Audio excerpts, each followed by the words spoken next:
जय हिंद दोस्तों, मैं पवन रंजन आप सभी का अपने चैनल पर स्वागत करता हूं और आशा करता हूं सभी अच्छे होंगे, अपनी तैयारी बेहतरीन कर रहे होंगे। तो आज संडे है, आप सभी ने मॉक टेस्ट लगा चुके होंगे, एसएससी जीडी का मॉक टेस्ट लगा चुके होंगे, रोजगार वेतन का मॉक टेस्ट लगा चुके होंगे, सबका अपना अपना स्कोर दिख चुका होगा। अभी तक उसमें क्वेश्चन नहीं दिख रहा होंगे आप सभी को, कौन से क्वेश्चन हमारे गलत हैं, कौन से क्वेश्चन हमने छोड़े हैं जो आ नहीं रहे थे। केवल उसमें आपको स्कोर दिख रहा होगा, इस सब्जेक्ट में इतने, इस सब्जेक्ट में इतने हैं, और आपके टोटल कितने नंबर हैं, कितने क्वेश्चन सही बने, कितनी भी रैंक है, कितने बच्चे अभी टेस्ट दे चुके हैं। अभी तक लगभग 47-48 बच्चे अभी तक टेस्ट दे चुके हैं सुबह से। तो देख लीजिए कितने सारे बच्चे टेस्ट देते हैं, आपका नंबर कितने में आ रहा है, जरूर देख लिए होंगे आपने। और जिन जिन का भाई टेस्ट दे चुके हैं जो जो बच्चे, तो वो हमारे इंस्टाग्राम आईडी पर जरूर भेजें कि हमारे टेस्ट में इतने नंबर आए हैं सर। ठीक है, इंस्टाग्राम आईडी है जो कमेंट बॉक्स में पिन कर देंगे, ठीक है, लिंक डाल देंगे और डिस्क्रिप्शन में भी लिंक डाल देंगे। तो आज की हम बात करें टेस्ट की, कि टेस्ट किस हिसाब से आया था, कि टेस्ट मतलब कि कौन कौन से हिसाब से क्वेश्चन आए थे, टेस्ट कठिन था सरल था। तो पहली बात करें मैथ की, तो मैथ की बात करें तो मैथ में दो चार क्वेश्चन ही मतलब कि ज़्यादा, मतलब दो चार क्वेश्चन अगर समझें तो थोड़े टफ थे, नहीं तो सब नॉर्मल क्वेश्चन थे। आपने अगर मैथ मैथ है जो अच्छे से पढ़ी है तो आप मैथ के क्वेश्चन पूरे हल कर लेते, जो दो चार हैं वो भी कर लेते अगर आपने अच्छे से पढ़ी है मैथ।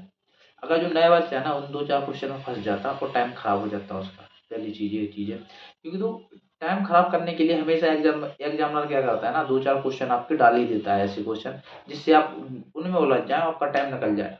और जो बच्चे होते हैं टाइम मैनेज करने वाले होते हैं ना, करना सीख जाते हैं, तो वो दो चार क्वेश्चन पहले छोड़ ही देते हैं। जो जो जल्दी जल्दी आते हैं वो क्वेश्चन कर लिए, वो दो चार क्वेश्चन लास्ट में देखता है वो, जब उसको समय बच जाता है जब देखता है। नहीं तो उसके चक्कर में दो चार क्वेश्चन के चक्कर में पूरा बिल्कुल टाइम निकल जाएगा, पूरा पेपर छूट जाता है। मैथ में क्या था, नॉर्मल थी मैथ, ज़्यादा कठिन नहीं थी।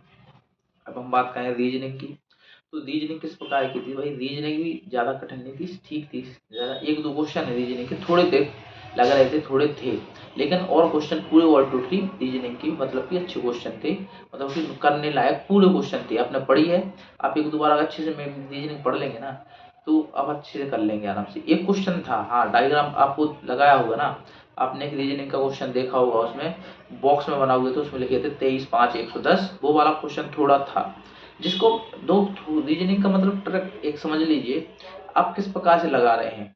किसी के दिमाग में इतनी जल्दी आ जाती है कि इस प्रकार से ट्रिक लगेगी हल हो जाएगा, वो इतना सरल क्वेश्चन भी होगा, वो कभी कभी माइंड में नहीं आएगा तो वो हल नहीं कर सकते।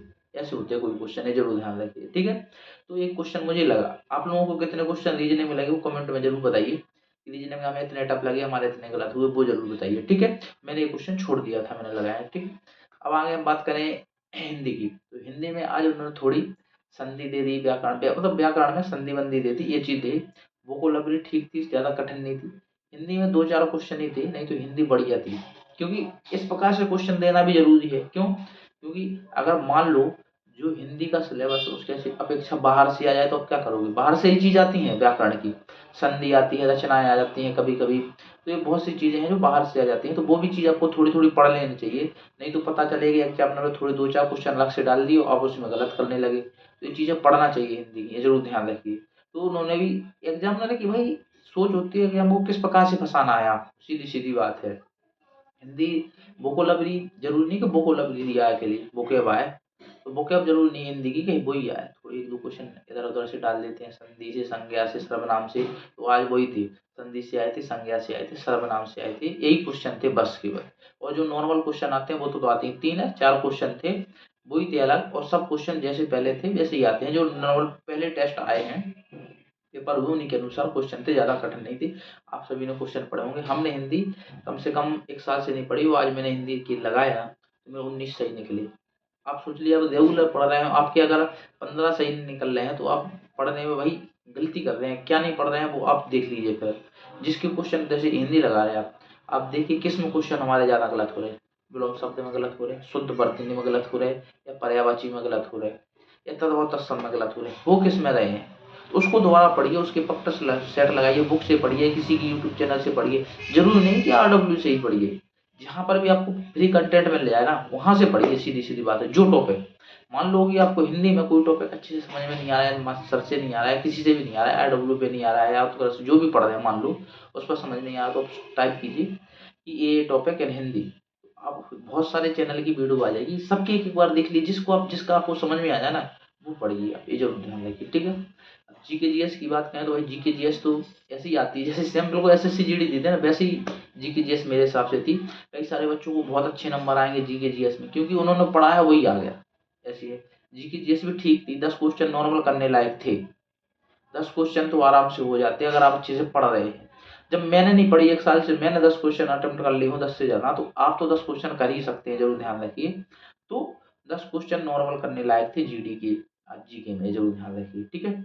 अब इनको ऑल ओवर क्वेश्चन निकाले जाए तो भाई ऑल ओवर तो आपको 60 55 60 के बीच में नॉर्मल होने ही चाहिए। ऑल ओवर अगर नॉर्मल पढ़ रहे हैं तो 55 60 के बीच में आपके क्वेश्चन ठीक है तो सही है।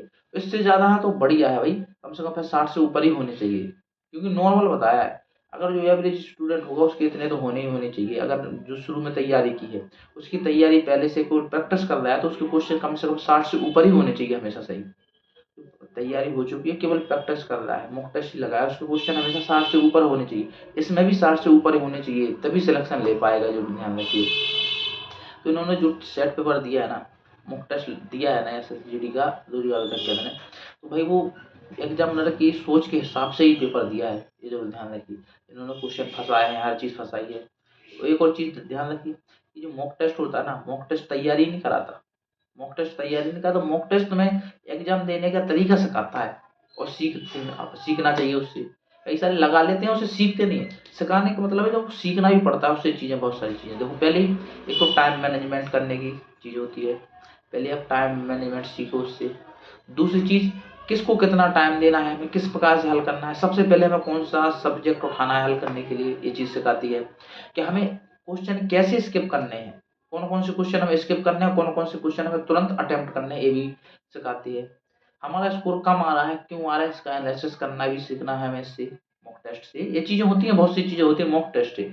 मॉक टेस्ट से एग्जाम निकलता है, लेकिन मॉक टेस्ट से तैयारी नहीं होती। तैयारी तो पढ़ने ही से होगी, लेकिन मॉक टेस्ट आपको क्या क्या पेपर देने में क्या क्या सिखाती है, वो चीज़ सीखना है अपन को। पहले हमने क्या बताई, पहले तो टाइम मैनेजमेंट करना है। दूसरी, कौन सा सब्जेक्ट आपको पहले उठाना है हल करने के लिए, और कौन कौन से क्वेश्चन हमें स्किप करते जाना है, ये चीज़ें होती है ना। जब स्किप करना सीख जाओगे तो ऑटोमेटिक टाइम टाइम मैनेजमेंट होने लगेगा, ये जरूर ध्यान रखिए, ठीक है। तो ये चीज़ होती है। अब मेरे हिसाब से आपको कौन से सब्जेक्ट हल करने चाहिए, पहली चीज़ बताते हैं आपको, कौन से क्वेश्चन या कौन सा सब्जेक्ट हल करना चाहिए। तो मेरे हिसाब से कोई भी एग्जाम दे रहे हो ना, उसमें सबसे बेस्ट सब्जेक्ट हो वो आपको सबसे पहले उठाना चाहिए।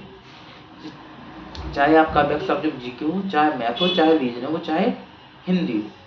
तो मैं भी कभी क्या करता हूँ, जैसे मेरा मैथ सब्जेक्ट सबसे बेस्ट सब्जेक्ट मैथ था, तो मैं सबसे पहले मैथ ही उठाता था। मैथ या रीजनिंग या हिंदी। जीडी के मैंने जितने भी मॉक टेस्ट लगाए हैं, प्रैक्टिस टेस्ट लगाए हैं, तो मैं क्या करता था, तो सबसे पहले मैथ उठाऊं, मैथ नहीं उठाऊंगा हल करने के लिए, तो पहले हिंदी उठाता था। इन दोनों में से कोई उठाता जरूर। फिर सबसे लास्ट में जीके को लाता था, क्योंकि जीके में क्या होता है कि जीके में कम क्वेश्चन बनते हैं, तो डीमोटिवेट हो जाते हैं कि मुझे नहीं करना। और डीमोटिवेट होने का मतलब है आपके क्वेश्चन गलत हो, आते हुए क्वेश्चन गलत होना है, सीधी सीधी बात है। तो आप जरूर ध्यान रखें इस चीज़ को। तो आप पहले क्या करें, सीधी सीधी बात है कि जो कुछ टॉपिक की जो सब्जेक्ट आपको अच्छे से आ रहा है ना, वो हल करें। जैसे मेरे हिसाब से तो हिंदी सबसे पहले आप उठाइए, हिंदी कीजिए, फिर रीजनिंग कीजिए, मैथ कीजिए, फिर जीके जीएस कीजिए। अगर आपने जीके जीएस पहले उठा दी तो आप समझ लीजिए आपका सेट पेपर में क्लियर है, मॉक टेस्ट में कम नंबर आएंगे, क्योंकि आप डिमोटिवेट हो जाएंगे, आते हुए क्वेश्चन गलत हो जाएंगे। यही होता है हर व्यक्ति के साथ, मैंने देखा है, मेरा दोस्त भी था, कोई भी सेम सेम होते थे, उसके साथ क्या होता था कि पहले वो कोई ऐसा सब्जेक्ट उठा लेता जिसको कम आता था, या मतलब कि अच्छे से प्रिपेयर नहीं था उसमें, नहीं था, तो वो उसके कम क्वेश्चन बनते थे। वो कहता आज का पेपर तो टफ है, क्लियर है। अगर नहीं आएंगे, जैसे पेपर टफ होने का मतलब क्या है, आपको क्वेश्चन नहीं आ रहा है आपको, तभी तो टफ लगेगा। आपको क्वेश्चन आ रहा है, सरल है, सीधी बात एक ही होती है ना। तो जरूर ऐसा करें कि जो क्वेश्चन आते हैं वही हल करें, मतलब जो सब्जेक्ट आपको अच्छा आता है वही हल करें हमेशा, तो आपके अच्छे नंबर बनेंगे, ठीक है। आपने लगा लिए होंगे तो आप इंस्टाग्राम आईडी है, उसकी लिंक डाल दी है मैंने डिस्क्रिप्शन में, तथा कमेंट बॉक्स में कर दी, उस पर अपना स्कोर जरूर भेजें। हम भी देखेंगे आपका स्कोर कितना बनना है, ठीक है। तो हम मिलते हैं नेक्स्ट वीडियो में। जय हिंद दोस्तों, धन्यवाद।